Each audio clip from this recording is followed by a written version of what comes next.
ان کا یہ کہنا تھا کہ اللہ تعالیٰ نے ہم سے عہد لیا ہے کہ نبی کی دعا سے اللہ تعالیٰ جو ہے وہ اس کے عطیات اور صدقات کو قبول فرمائے گا، اور آسمان سے آگ آئے گی، اس کو کھا جائے گی۔ تو یہ معجزہ جو ہے نبی صلی اللہ علیہ وسلم کے ہاتھوں ظہور پذیر نہیں ہوا، تو اس لیے ہم ان کی رسالت پر ایمان نہیں لائیں گے۔ بس ایک بہانہ تھا ان کا، ویسے تو ان کو پتا تھا کہ یہ سچے نبی ہیں اللہ تعالیٰ کی طرف سے۔ تو اللہ تعالیٰ فرما رہا ہے کہ نبی صلی اللہ علیہ وسلم سے پہلے جو انبیاء گزرے ان سے بھی تم نے یہ ڈیمانڈ کی تھی، تم نے کہا تھا کہ ہماری مرضی کے مطابق معجزہ دکھایا جائے، تو انہیں دکھایا تھا، لیکن پھر بھی تم نے ان انبیاء کو قتل کیا اور جھٹلایا، بعض کو قتل کیا اور بعض کو جھٹلایا۔ پھر اللہ تعالیٰ فرما رہا ہے کہ یہ جو ہیں اے نبی صلی اللہ علیہ وسلم، یہ ماننے والے نہیں ہیں۔ آپ صلی اللہ علیہ وسلم کو حوصلہ تسلی دی جا رہی ہے، آپ صلی اللہ علیہ وسلم کو سے یہ فرمایا جا رہا ہے کہ آپ ریلیکس رہیں، آپ رنجیدہ نہ ہوں، آپ دل برداشتہ نہ ہوں۔ آپ سے پہلے جو انبیاء گزرے ان کے ساتھ بھی ایسا ہی کیا، ان کی قوموں نے ان کو بھی جھٹلایا، ان کو بھی قتل کیا۔ یہ آپ ہی پہلے نہیں ہے کہ آپ کے ساتھ ایسا ہو رہا ہے، بلکہ آپ سے پہلے جتنے انبیاء گزرے ان کو بھی یہ غیر مسلموں کی طرف سے، مشرکین اور یہودیوں کی طرف سے اذیتیں ملیں، ان کے ساتھ بھی ایسا ہوا۔ پھر جو اصل کامیابی ہے اس کی طرف اللہ تعالیٰ ہماری توجہ فرما رہا ہے۔ اصل کامیابی کیا ہے اس کی طرف ہم اپنی توجہ کریں سب کے سب، کہ جو ہمیشہ کی زندگی ہے، جنت میں جانے والی زندگی ہے، جو جنت کی زندگی ہے، اس کا ذکر اللہ تعالیٰ فرما رہا ہے کہ اصل کامیابی کیا ہے؟ جہنم کی آگ سے بچ جانا، جہنم کی آگ سے نجات مل جانا، یہ بہت بڑی کامیابی ہے۔ اور جو دنیا کی زندگی ہے وہ تو دھوکے کا سامان ہے، وہ مچھر کا پر ہے، مکڑی کا جالا ہے، دھوکے کا سامان ہے، متاع الغرور ہے۔ دنیا کی زندگی سوائے دھوکے کے کچھ بھی نہیں ہے۔ اور یہ زندگی جو ہے وہ کمپٹیشن ہے ایک دوسرے سے، نیکیوں میں آگے بڑھنے کا کمپٹیشن نہیں ہے، بلکہ حسب نسب میں ایک دوسرے سے آگے بڑھنا ہے، اور مال اولاد میں بڑھنا ہے، عہدے اقتدار میں آگے بڑھنا ہے۔ یہی دنیا کی زندگی ہے۔ اور دنیا کی زندگی نبی صلی اللہ علیہ وسلم نے فرمایا کہ آخرت کے مقابلے میں دنیا کی زندگی مثال اس طرح بیان فرمائی کہ ایک اس کی حیثیت اتنی سی ہے کہ ایک جیسے بکری کا مرا ہوا بچہ ہے، اس کی جتنی حیثیت ہے اتنی ہی اس دنیا کی حیثیت ہے۔ اور یہ زندگی جو ہے وہ ایک قطرے کی مانند ہے، جو آخرت کی زندگی ہے وہ ہمیشہ ہمیش کی زندگی ہے، اور تو اس کے لیے ہمیں تیاری کرنے کی ضرورت ہے۔ اور اللہ تعالیٰ اسی کی طرف ہمیں توجہ فرما رہا ہے کہ یہ سب کچھ یہ کریں گے، اے نبی صلی اللہ علیہ وسلم، یہ سب کچھ یہ کریں گے۔ اس سے پہلے جو انبیاء گزرے ہیں ان کے ساتھ بھی بد سلوکی کی گئی، ان کے ساتھ ان کو کیا کیا ان کے تیز کیا گیا، ان کے ساتھ کیسا رویہ اختیار کیا گیا۔ تو ان چیزوں کو آپ ایک سائڈ پہ رکھ کریں، اور جو اصل چیز ہے اس کی طرف ہمیں متوجہ فرما رہا ہے۔ اور یہ آیات جو ہیں یہ بنی اسرائیل کے لیے بھی ہیں، اور یہ آیات ہمارے لیے بھی ہیں کہ ہم ان آیات سے عبرت حاصل کریں، اور جو ان کے اندر برائیاں تھیں ان برائیوں سے ہم بچ جائیں اور سیدھے راستے پر آ جائیں۔ پھر مسلمانوں کو اللہ تعالیٰ مزید نصیحت فرما رہا ہے کہ ایسے مسلمانوں، یہاں تمہیں اہل کتاب اور جو مشرکین ہیں ان سے اذیتیں ملیں گی، اذیت ناک باتیں اور یہ چیزیں سننا پڑیں گی۔ اس کا پھر اللہ تعالیٰ اس کا علاج بتا رہے ہیں کہ اس کا علاج کیا ہے کہ تم ڈٹے رہو، اللہ تعالیٰ سے ڈرتے رہو، اور یہ بہت بڑی ہمت کے کاموں میں سے ہے۔ یہ اللہ تعالیٰ نے صبر کا مطلب ہے کہ ڈٹ جانا، اور صبر کا جو آپ کو یاد ہوگا کہ جو ہم نے کیا تھا سورہ بقرہ کے اندر، جو اللہ تعالیٰ کا پہلا خطاب تھا امت مسلمہ سے، جب یہ امت افضل امت بنا دی گئی تھی، بہترین امت، تو جو پہلا خطاب تھا اللہ تعالیٰ کا اس امت مسلمہ سے، اس میں اللہ تعالیٰ جو نصیحتیں فرما رہا تھا، چھوٹا سا خطبہ ہے لیکن جامع کنکلوسیو ہے وہ خطبہ، وہ جو کہ 5 آیات پر مشتمل ہے۔ اللہ تعالیٰ اس میں یہ بیان فرمائے کہ وَاسْتَعِینُوا بِالصَّبْرِ وَالصَّلَاةِ إِنَّ اللَّهَ مَعَ الصَّابِرِينَ، کہ تم مشکلیں آئیں گی تمہارے اوپر، تو کن چیزوں میں مشکلیں پیش آئیں گی جب آپ دین پر لگیں گی.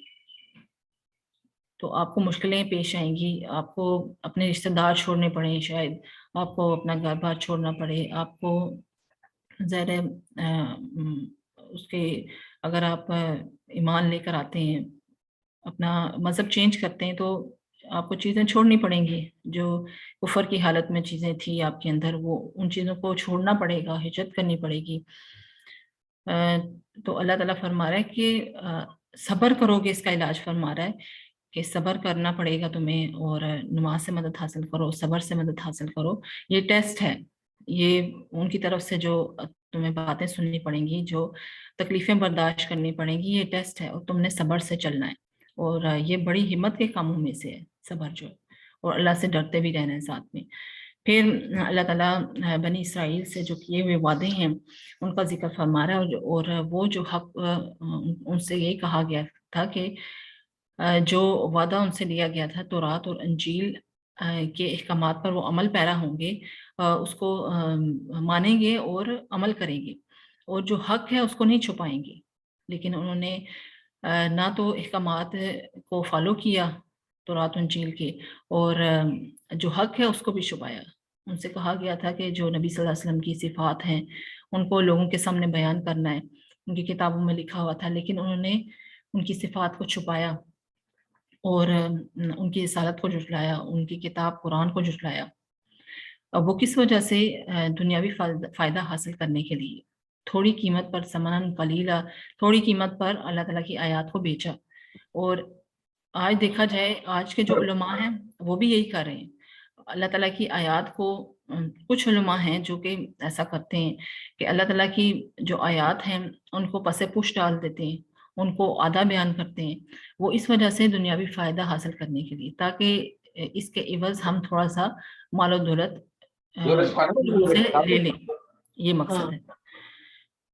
پھر اللہ تعالیٰ جو شعوری ایمان ہے، مطلب جو نیکسٹ آیات ہیں 190 سے 100 تک جو آیات ہیں، ان میں اللہ تعالیٰ جو اولو الالباب ہیں، جو عقل مند لوگ ہیں، ان کے ایمان کے بارے میں فرما رہے ہیں کہ ان کا ایمان شعوری ایمان ہوتا ہے، اور شعوری ایمان ذکر اور فکر سے حاصل ہوتا ہے. یہ ذکر اور فکر دونوں کا مجموعہ ہے، اور اللہ تعالیٰ نے ایسے ایمان کو پسند فرمایا ہے، اور اللہ تعالیٰ نے اس کی طرف دعوت دی ہے. اور یہ اولو الالباب جو عقل مند لوگ ہیں ان کا ایمان ہے، اور اللہ تعالیٰ کو یہی ایمان پسند ہے. جیسے یہ آیات یہاں سے شروع ہوتی ہیں، ان فی خلق السماوات والارض واختلاف اللیل والنہار لآیات لأولی الالباب الذین یذکرون اللہ قیاما وقعودا وعلی جنوبہم ویتفکرون.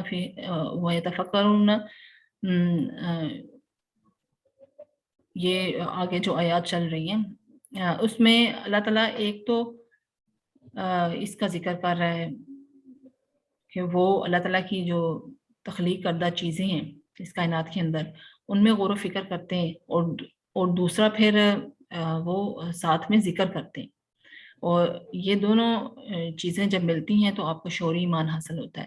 زمین و آسمان کی تخلیق میں غور و فکر کرنا کہ اللہ تعالیٰ نے کیسے بنایا، زمین آسمان کیسے بنائی، پھر اس کے اندر جو جتنی بھی تخلیق کردہ چیزیں اللہ تعالیٰ کی طرف سے ان کو کیسے تخلیق کیا گیا. اور پھر ساتھ ہی جب وہ ذکر کرتے ہیں تو ان کو اللہ تعالیٰ کا دھیان نصیب ہوتا ہے، کیونکہ وہ جب فکر کرتے ہیں کہ اس کائنات کو کسی نے بنایا ہے، کوئی اس کا کریٹر ہے، اور اس پر ایمان لے کر آتے ہیں. اور یہ بھی دیکھتے ہیں کہ اس کائنات میں جو چلانے والی ذات ہے وہ اکیلی ایک اللہ کی ذات ہے، اس پر بھی وہ ایمان و یقین رکھتے ہیں. پھر وہ جب ذکر کرتے ہیں تو ان کو اللہ تعالیٰ کا دھیان نصیب ہوتا ہے، وہ اللہ تعالیٰ تک پہنچ جاتے ہیں، اور وہ پھر کسی بھی حال میں اللہ تعالیٰ کو نہیں چھوڑتے ہیں. ہر وقت وہ اللہ کی یاد ان کے دل میں بسی رہتی ہے، چاہے وہ کروٹوں کے بل ہوں، یا پھر وہ کھڑے ہیں، لیٹے ہیں، جس حال میں بھی ہیں وہ اللہ تعالیٰ کا ذکر کرتے ہیں. پھر اس سے آگے ایک سٹیپ وہ اپنے آپ کو لے کر جاتے ہیں کہ ربنا ما خلقت ھذا باطلا سبحانک فقنا عذاب النار. وہ یہ کہتے ہیں کہ اے ہمارے رب، تو نے یہ بے فائدہ نہیں پیدا کیا، تو نے یہ دنیا اور دنیا کی جتنی چیزیں وہ بے فائدہ نہیں پیدا کی، ربنا ما خلقت هذا باطلا سبحانک فقنا عذاب النار، ہمیں آگ کے عذاب سے بچا لے۔ پھر وہ ان کا جو ان کی جو منزل ہوتی ہے، جہاں تک انہیں پہنچنا ہوتا ہے وہاں تک وہ پہنچ جاتے ہیں، وہ آخرت تک پہنچ جاتے ہیں۔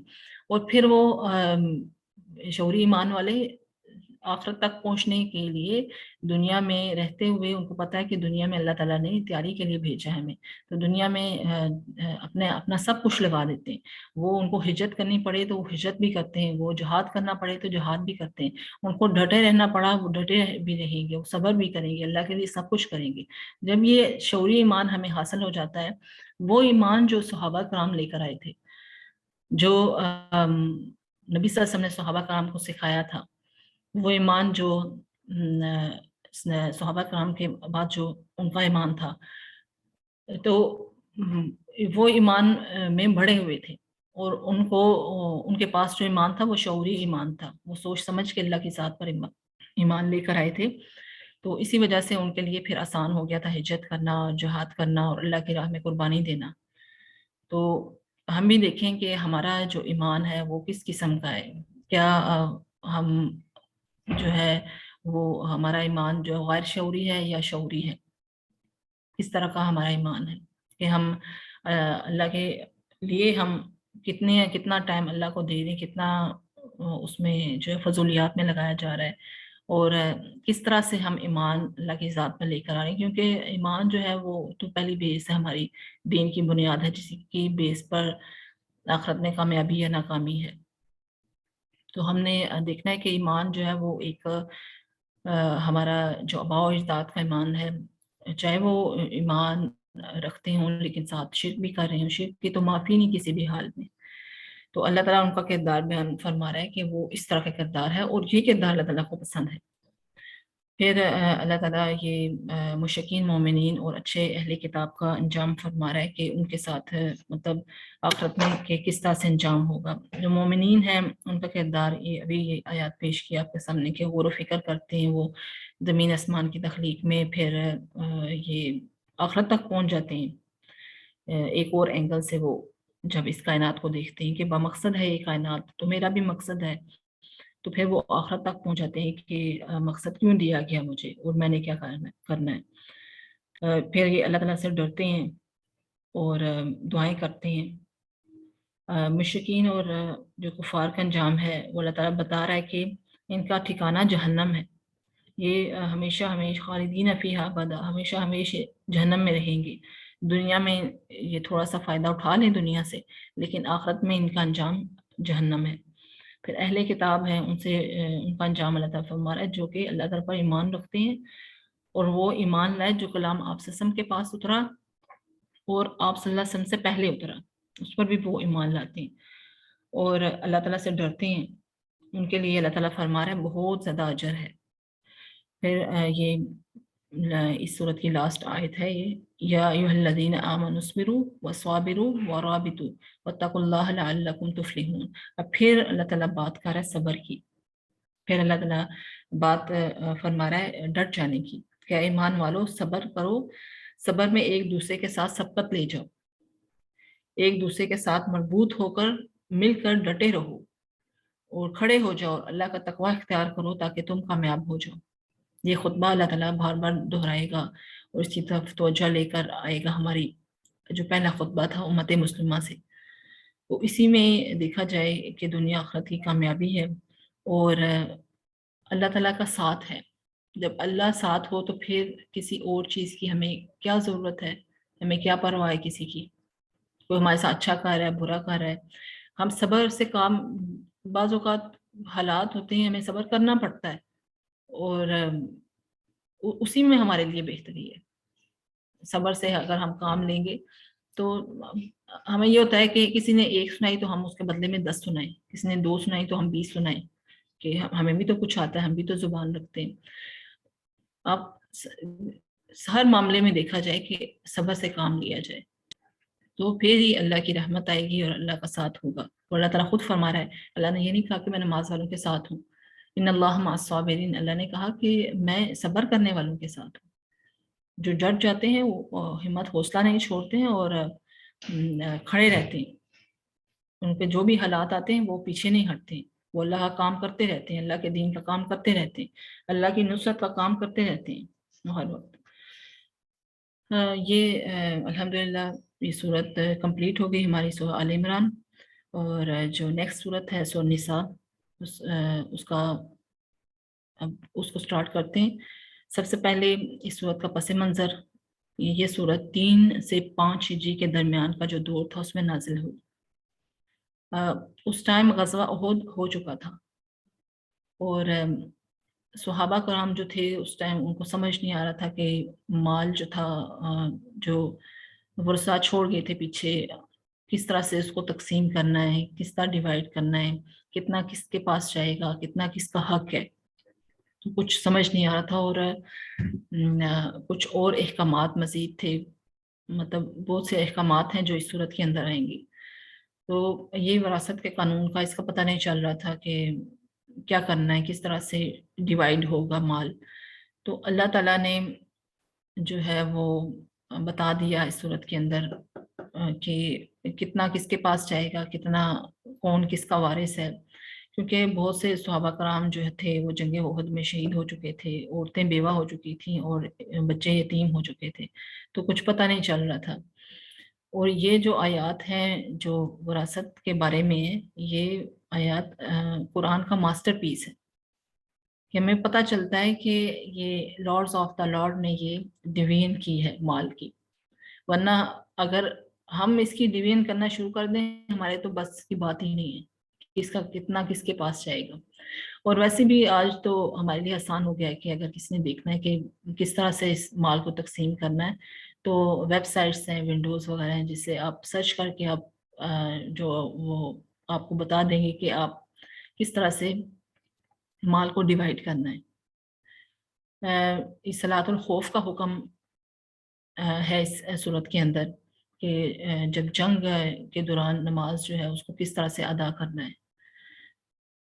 مدینے میں جو یہودیوں کا ایک قبیلہ تھا بنی نذیر، ان کو بھی خارج کیا گیا، ان کو نکالا گیا، وہ اس وجہ سے کہ ان کی شرارتیں بہت زیادہ بڑھ چکی تھیں اور سازشیں بہت زیادہ بڑھ چکی تھیں۔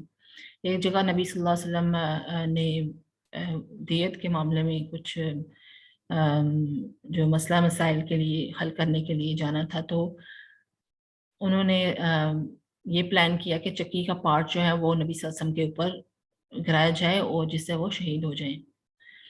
تو اس وجہ سے، اور ان کی شرارتیں بہت زیادہ بڑھ چکی تھیں، ان کا پلان تھا نبی صلی اللہ علیہ وسلم کی کو معاذ اللہ ختم کرنا ہے، ان کے جو کیونکہ مدینہ میں رہتے ہوئے اسلام جو ہے وہ تیزی سے بڑھ رہا تھا، لوگ تیزی سے مسلمان ہو رہے تھے، اس لیے ان کی نفرت اور زیادہ بڑھ رہی تھی اور ان کی دشمنی اور زیادہ مسلمانوں کے ساتھ بڑھ رہی تھی۔ تیمم کا حکم ہے اس صورت کے اندر، کیونکہ جو جنگی حالات تھے یا جنگ میں پانی کی کمی ہوتی تھی، پانی ظاہر ہے ہر جگہ موجود نہیں ہوتا تھا، تو پھر اللہ تعالیٰ نے آسانی کے لیے کہ ظاہر وضو کریں گے تو نماز پڑھی جائے گی، تو پھر اللہ تعالیٰ نے تیمم کا حکم جو جاری فرما دیا، جو کہ ابھی بھی جاری ہے۔ پھر نبی صلی اللہ علیہ وسلم کو غزوہ احد کے بعد جو تھے وہ 3 چیلنجز پیش آئے۔ ان حالات کے اندر یہ مسئلہ تھا کہ معاشرہ کو مزید مستحکم کرنا تھا، اس کے بعد جو وہ بھی احکامات کا سلسلہ جاری رہا۔ پھر نیکسٹ میں گھریلو زندگی یعنی جو نکاح اور طلاق سے متعلق مزید ہدایات ہیں اس صورت کے اندر۔ سورہ بقرہ کے اندر بھی ہم نے دیکھا تھا کہ نکاح اور طلاق سے متعلق ہدایات اللہ تعالیٰ نے دی تھی، لیکن اس صورت کے اندر مزید انسٹرکشنز دی گئی نکاح اور طلاق سے متعلق، اور ساتھ ہی یتیموں کے جو حقوق ہیں ان کا بھی تعین کیا گیا کہ یتیم جو ہے ان کے ساتھ کیسا سلوک کرنا ہے، کیسا برتاؤ کرنا ہے، کیونکہ ان سے بہت سے بچے یتیم ہو گئے تھے۔ پھر وراثت کی تقسیم سے متعلق ہدایات ہیں، یہ پیچھے جو گزر چکی۔ شراب نوشی پر پابندی، کہ سورہ بقرہ میں کچھ اس طرح سے تھا کہ مکمل پابندی نہیں تھی شراب پر، یہ بتایا گیا تھا کہ اس کے کچھ فائدے ہیں لیکن اس کے فائدے نقصانات سے بڑھ کر ہیں، لیکن اس صورت کے اندر مکمل پابندی لگا دی گئی شراب پر۔ طہارت اور پاکیزگی سے متعلق احکامات ہیں، پھر مشرکین یہود اور منافقین کی مزاحمت کا مقابلہ کرنا جو پوری شدت سے جاری تھی، کس طرح سے یہودیوں کا مقابلہ کیا جائے، مشرکین کا اور منافقین کا۔ اور احد کے بعد جو صورتحال تھی وہ مزید خطرناک ہو چکی تھی، اور اس سے ساتھ ہی اللہ تعالیٰ نے جہاد و قتال فی سبیل اللہ پر بھی کی دعوت پر بھی پرزور تاکید کی گئی۔ پھر ہر خبر کو پھیلانے کی ممانعت کی گئی کہ ہر خبر کو مطلب تحقیق پہلے کر لیا کرو خبر کی، اور پھر دوسروں تک پہنچایا کرو، اور پہنچانی بھی ہے کوئی خبر تو وہ ان کے جو ذمہ داران ہیں ان کے تک پہنچائی جائے۔ جنگی مارکوں میں بعض اوقات پانی نہیں ملتا تھا، تو اس لیے تیمم کا حکم کا نزول اس صورت کے اندر ہے، یہ پہلے بھی بات ہو چکی۔ پھر اسی طرح قصر نماز اور صلاۃ الخوف پڑھنے کی اجازت مل گئی۔ نماز جنگ کی حالت میں نماز پوری پڑھنا بھی مشکل تھا، تو اللہ تعالیٰ نے نماز قصر کا حکم فرمایا، اور یہ حکم ابھی ہمارے لیے بھی ہے آسانی اور سہولت کے لیے۔ اسلام تو ظاہر ہے ایک دیکھا جائے مجبوری کی حالت میں وہ فرض جو ہم تندرستی کی حالت میں ادا کر سکتے ہیں پورے کا پورا، وہ مجبوری کی حالت میں اللہ تعالیٰ نے اس میں کمی کر دی ہے ہماری آسانی کے لیے۔ سفر میں ہمیں مشکل پیش آتی، ہمیں کہیں پانی نہیں ملتا ہے، کہیں پھر تیمم کا بھی اللہ تعالیٰ نے آسانی فرما دی، اور نماز کی بھی آسانی فرما دی۔ غیر مسلم علاقوں میں رہنے والے مسلمانوں کو ہجرت پر ابھارا گیا کہ جو مسلمان غیر مسلموں کے علاقوں میں رہ رہے ہیں ان کو چاہیے کہ وہ ہجرت کریں۔ پھر ایسے مسلمان جو اس کے باوجود غیر مسلم علاقوں میں رہ گئے، ان سے متعلق تفصیلی ہدایات اسلامی جماعت کو دے دی گئی۔ جو بنی نذیر جو قبیلہ تھا اس کی سازشیں جو ہیں بہت زیادہ بڑھ گئی تھیں، تو اس لیے اس قبیلے کو مدینہ سے بے دخل کرنا پڑا، اور منافقین کی مختلف اقسام کو واضح کیا گیا، اور ہر کسی سے نمٹنے سے متعلق تفصیلی ہدایات دی گئی۔ اسلامی دعوت کو مخالفت کے باوجود پھیلانا اور پھر لوگوں کے دلوں میں راسخ کرنا، اس کی تلقین کی گئی اس صورت کے اندر، اور مشرکین اور اہل کتاب سے مسلسل خطاب جاری رہا، کیونکہ اس صورت کے اندر جو خطاب ہے وہ اہل ایمان اور اہل کتاب سے ہے، اور پھر مشرکین سے بھی ہے، ان کو بھی ہدایت ساتھ کے ساتھ دی گئی، ان کو بھی تلقین کی گئی، ان کو وعیدیں سنائی گئی۔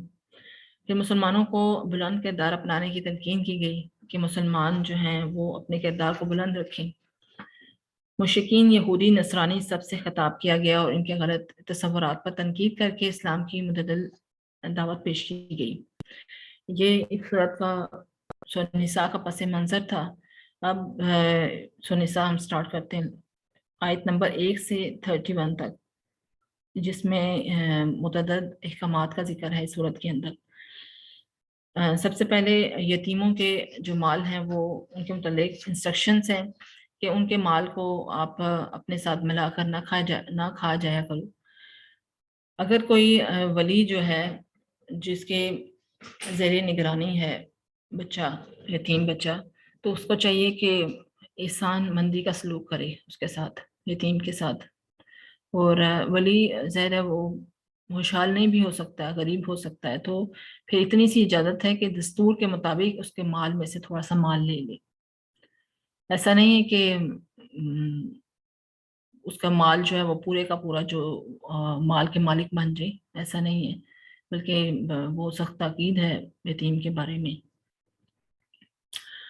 انصاف نہ کر سکنے کی صورت میں یتیم لڑکیوں سے نکاح کی ممانعت ہے، وہ نکاح کی تعداد 4 مقرر کی گئی ہے۔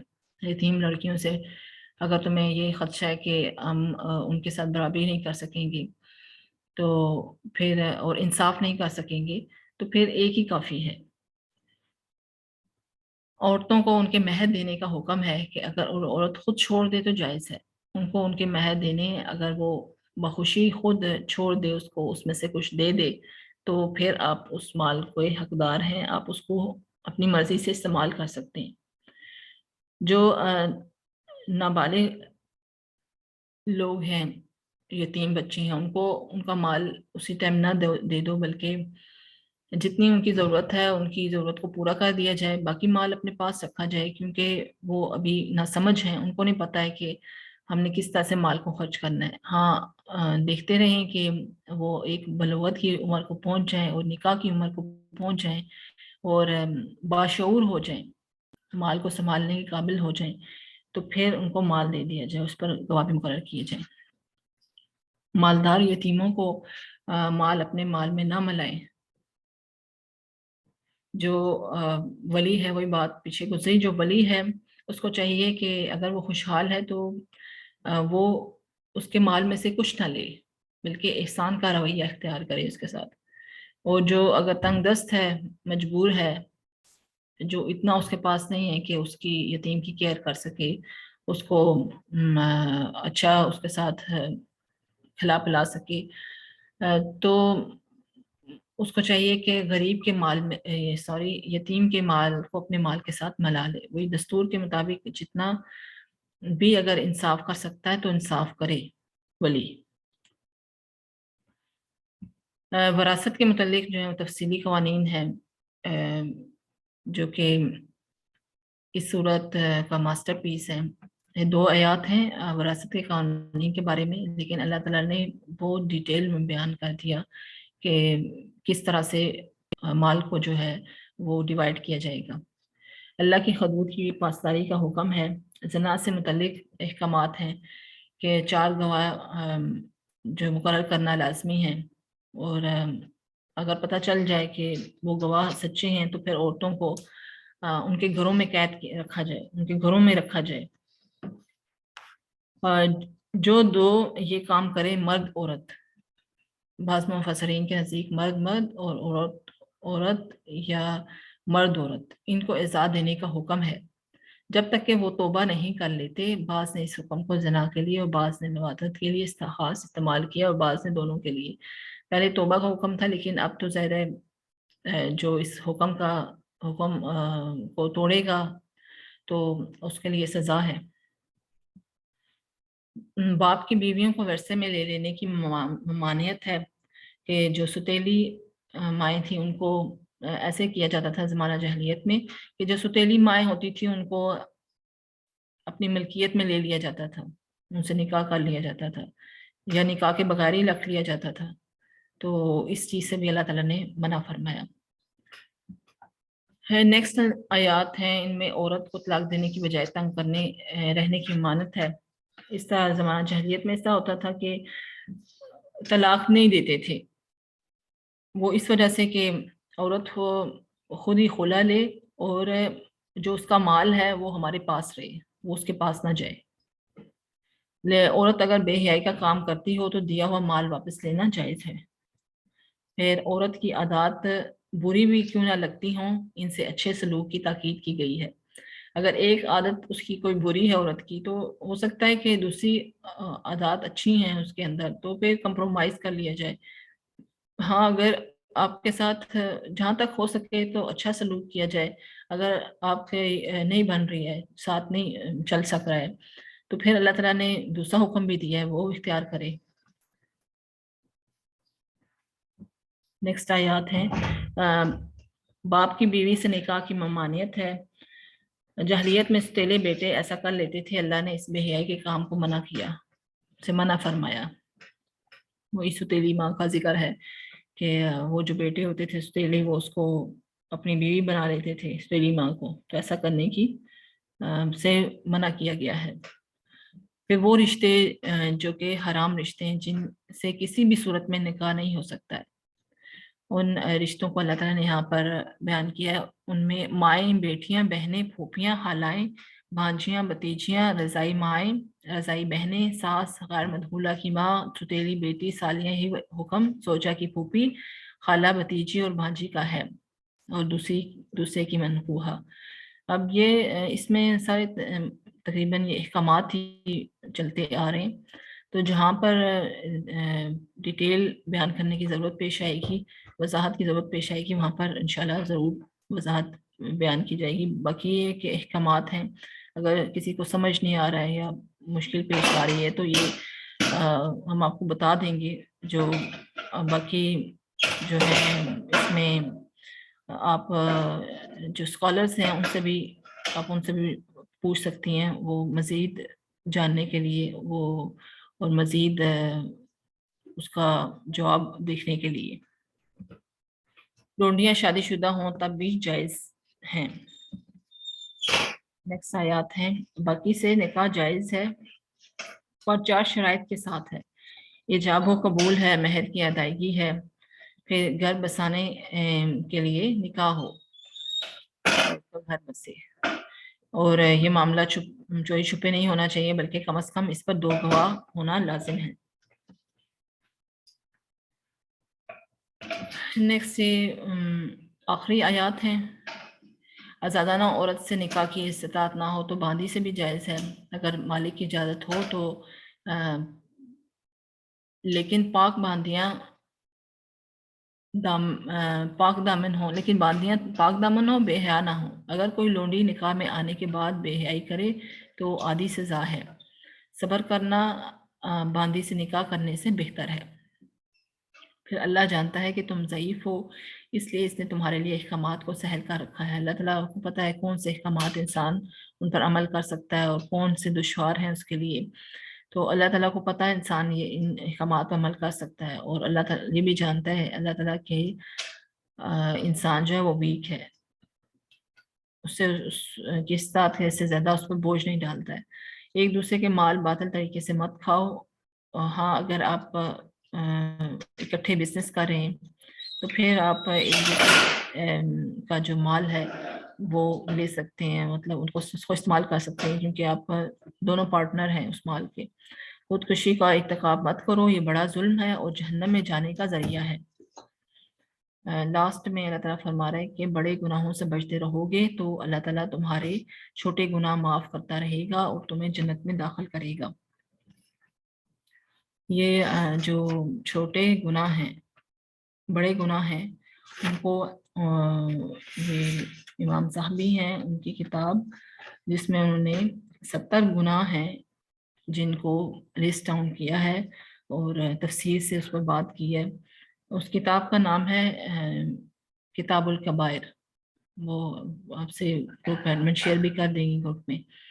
یہاں پر وہ گناہ، یہ جو اس کتاب کے اندر گناہ ہیں 70 گناہ ہیں جو بیان ہوئے، تو ہم اس پہ ایک نظر ڈال لیتے ہیں کیونکہ کتاب تو ظاہر ہے کبھی ہمارے پاس ٹائم نہیں ہوتا ہے یا ہمیں مشکل ہوتی ہے کہ ہم کتاب جو ہے باقی کاموں کو چھوڑ کے تو یہ کتاب جو ہے اس کو ہم مشکل ہو جاتا ہے بعض اوقات۔ تو ابھی چلیں ہماری آن لائن کلاس ہو رہی ہے تو اس میں جو گناہ ہیں وہ یہ آپ کے پاس کاپی پینسل ہے، آپ نوٹ ڈاؤن کر لیں، اور ایسا ہو کہ ان کو پرنٹ کر کے یا لکھ کے دیوار پہ لگا لیں۔ ایسا بھی ہو سکتا ہے کہ کیونکہ اس میں سے بعض گناہ ایسے ہیں کہ ہمیں شاید وہ ہلکے پھلکے لگ رہے ہوں گے کہ وہ ہم اپنی زندگی میں ان کو ہم نے اختیار کیا ہوگا، لیکن وہ اللہ کے نزدیک بڑے گناہ ہیں جن کی سزا ہمیں بھگتنی پڑے گی آخرت میں۔ تو جس میں یہ میں بیان کر دیتی ہوں، سب سے پہلا جو گناہ ہے وہ شرک ہے۔ یہ چھوٹے شرک کی بات ہو رہی ہے، ورنہ جو شرک العقیدہ ہے وہ تو بڑا شرک ہے۔ اگر آپ کے اس میں عقیدے میں شرک ہے، نظریے میں شرک ہے، اللہ تعالیٰ کی ذات و صفات میں شرک ہے تو وہ بڑا شرک ہے۔ یہ شرک جو ہے یہ شرک فی العمل ہے، یعنی آپ کا جو عمل ہے اس میں شرک آ رہا ہے۔ جیسے جو اللہ تعالیٰ کے احکامات ہیں، فرائض ہیں جو کہ ہم پر فرض ہیں، وہ احکامات جو ہم پر فرض ہیں وہ اگر ہم ادا نہیں کریں گے تو اور بغیر توبہ کے دنیا سے چلے جائیں گے تو آخرت میں پھر ہمیں اس کی سزا کاٹنی پڑے گی۔ لیکن اگر ہمارے دل میں ایمان ہوگا اور ایمان پر ہمارا خاتمہ ہوگا، دنیا سے جائیں گے تو ایمان پر ہمارا خاتمہ ہوگا تو اور ہم شرک نہیں کرتے ہوں گے تو ہمیشہ کی جو جہنم ہے اس سے ہم بچ جائیں گے۔ جنت میں آپ دیکھیں جانے کے 2 راستے ہیں، ایک ڈائریکٹلی جانا اور ایک انڈائریکٹلی۔ ڈائریکٹلی یہ ہے کہ آپ یہاں سے دنیا سے گئے اور سیدھا جنت میں داخل کر دیے گئے، اور انڈائریکٹلی یہ ہے کہ اور ڈائریکٹلی یہ ہے کہ ڈائریکٹ آپ جنت میں داخل کر دیے گئے، کیونکہ آپ نے جو ایمان بھی تھا آپ کے دل میں، اور جو احکامات ہیں ان کی بھی آپ نے پابندی کی. اور دوسرا جو طریقہ ہے جنت میں جانے کا وہ انڈائریکٹلی ہے کہ آپ کے دل میں اللہ تعالیٰ کے بارے میں ایمان و یقین ہے، آپ جو ہماری 6 مانیات ہیں ان پر آپ ایمان رکھتے ہیں، لیکن آپ کے جو عمل ہے اس میں کمی کوتاہی ہے، تو پھر انڈائریکٹ جہنم کے بعد پھر جنت میں جایا جائے گا. تو کیوں نہ اچھا ہو کہ ہم ایسے اعمال کریں کہ ہمیں، کون نہیں چاہتا ہے کہ میں ڈائریکٹ جنت میں جاؤں، اور کون چاہتا ہے کہ میں جہنم میں جاؤں پہلے پھر جنت میں جاؤں؟ ایسا تو کوئی نہیں چاہتا ہے. تو ہم یہاں پہ دیکھ لیتے ہیں کہ وہ کون سے گناہ ہیں جن کے اوپر توبہ ضروری ہے، اور اگر توبہ کے بغیر ہم چلے جائیں گے تو اللہ تعالیٰ کے ہاں ہمیں سزا ملے گی. سب سے پہلا شرک ہے، یہ چھوٹا شرک ہے کی بات ہو رہی ہے، جس کو شرک العمل کہا جاتا ہے. نمبر 2، کسی کو قتل کر دینا، جادو کرنا. نمبر 3، نماز ضائع کر دینا. نماز کے بارے میں جو ہمارے 4 یہ ہیں امام ہیں، ان کا یہ کہنا ہے کہ ایک تو کا یہ کہنا ہے کہ جس نے ایک نماز فوت کر دی وہ کافر ہو گیا، اور دوسرے کا کہنا ہے اس طرح کہ مسلمانوں کے قبرستان میں اس کو نہ دفنایا جائے بلکہ باہر کسی جگہ دفنایا جائے. یعنی اتنی سخت وعیدیں ہیں نماز کے چھوڑنے پر. اور پہلا تو حساب کتاب ہمارا آخرت میں نماز کا ہی ہوگا، اسی کی بیس پر اچھی بری نکلی تو اسی کی بیس پر آگے کا معاملہ ہوگا. پھر زکوٰۃ ادا نہ کرنا، رمضان کا روزہ نہ رکھنا، استطاعت کے باوجود حج نہ کرنا. رمضان کا روزہ فرض ہے. ہاں وہ بعض حالات ہیں جن میں کہ آپ مجبور ہیں، آپ نہیں اس کو ادا کر سکتے، لیکن بعد میں اس کی شرائط کے ساتھ اس کو پورا کرنا ہے. اگر استطاعت ہے، آپ کو مال بھی اللہ تعالیٰ نے دیا اور جان بھی دی ہے، تو پھر بھی آپ عمر بھر میں ایک دفعہ حج تو نہیں حج آپ ادا کرتے ہیں تو یہ بھی گناہ کبیرہ ہے. والدین کی نافرمانی، رشتہ داروں سے قطع تلقی کرنا. وہ رشتہ دار چاہے وہ رحمی رشتے ہوں چاہے نسبتی ہوں، یا بلڈ کے ہوں یا پھر جو شادی کے بعد بنتے ہیں، نکاح کے بعد بنتے ہیں رشتے، وہ نسبتی رشتے ہیں، وہ بھی رحمی رشتے ہیں. زنا کرنا، فعل بد کرنا، سود کھانا، یتیم کا مال کھانا، اللہ اور اس کے رسول پاک صلی اللہ علیہ وسلم سے جھوٹ بولنا، ایسی بات ان سے منسوب کرنا جو ان سے مروی ہی نہیں. ہم پہلے سرچ کر لیں کہ اگر کسی کو ہم نے کوئی چیز فارورڈ کرنی ہے قرآن و حدیث کے حوالے سے، تو وہ ہمیں دیکھنا چاہیے کہ کیا یہ بات اللہ اور اللہ کے رسول سے منسوب ہے، ان سے جڑی ہوئی ہے، تو ہم اس کو شیئر کریں.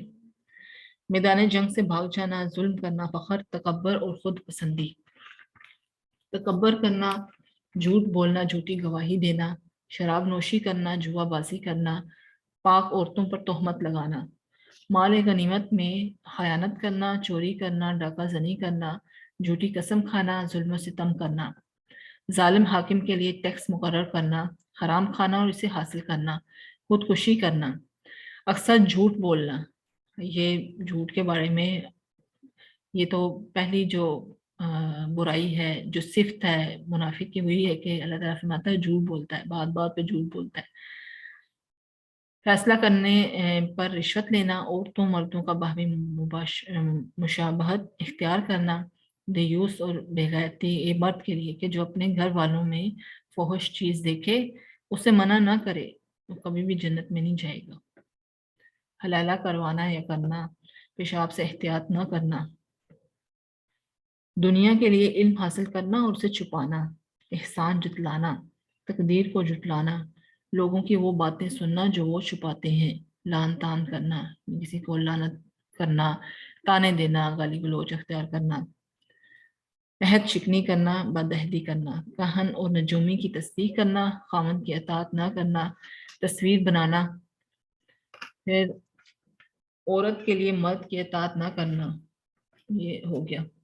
مصیبت کے وقت نوحہ کرنا، پھر ظلم و زیادتی کرنا، ضعیف لونڈی یا چوپائے پر ظلم کرنا، پڑوسی کو اذیت دینا، مسلمان کو اذیت دینا اور گالی دینا، اللہ کے بندوں کو اذیت پہنچانا، دست درازی کرنا، فخر و غرور اور ٹخنوں سے نیچے کپڑے پہننا یہ مردوں کے لیے، مردوں کا سونا اور ریشمی لباس پہننا، غلام کا مالک کے پاس سے بھاگ جانا، عملہ نغار اللہ کے لیے ذبح کرنا، اپنا نسب چھپانا اور کسی کی طرف منسوب کرنا، ناحق جھگڑا، ضرورت سے زائد پانی روکنا، یعنی آپ کا کھیت سے پانی دوسرے کو جا رہا تھا تو وہ آپ نے اس پانی کو روک دیا، ناپ تول میں کمی پیشی کرنا، اللہ کی تدبیر سے بے خوف ہو جانا، کسی کا عذر کے بغیر نماز چھوڑنا، وصیت میں اظہار ثانی بری تدبیر اور دھوکہ دہی کرنا، مسلمانوں کی جاسوسی کرنا، صحابہ کو گالی دینا اور اولیاء اللہ کو گالی دینا،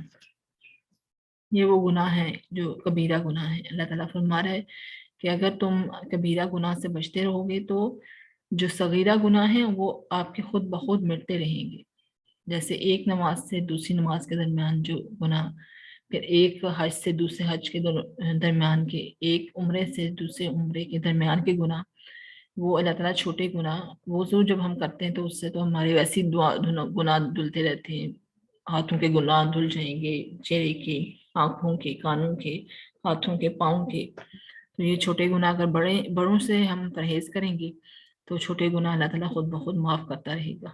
تو آج کا سیشن یہاں تک ہی تھا، نیکسٹ میں ہم آپ سے سوالات لے لیتے ہیں۔ جزاک اللہ خیر۔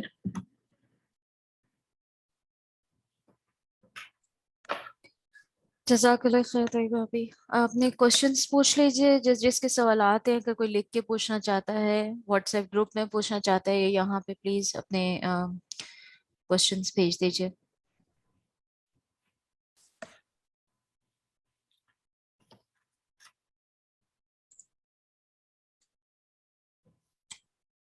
کوئی سوال نہیں ہے کسی کا؟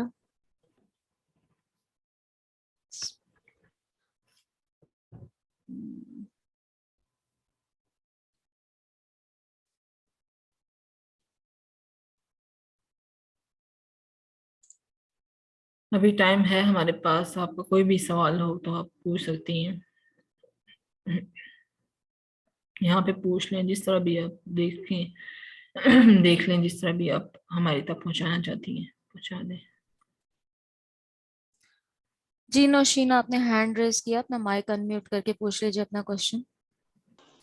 السلام علیکم۔ وعلیکم السلام۔ میرا سوال وراثت کے بارے میں ہے کہ جیسے اگر والد کی وفات ہو جاتی ہے تو ان کے مرنے کے بعد بیٹا اور بیٹی کا وراثت میں کتنا حصہ ہے، اور اگر وہ اپنی زندگی میں حصہ دینا چاہتے ہیں تو پھر بیٹے اور بیٹی کا کیا برابر حصہ ہوگا؟ اس میں بیٹی کا بیٹے سے آدھا بنتا ہے، جتنا آپ کے والد کے پاس مال ہے ٹوٹل، اس مال کا آدھا حصہ بیٹی کا بنتا ہے، اور اگر وہ وصیت کر جائیں تو یہ بھی وصیت نامہ بھی ہے اس میں،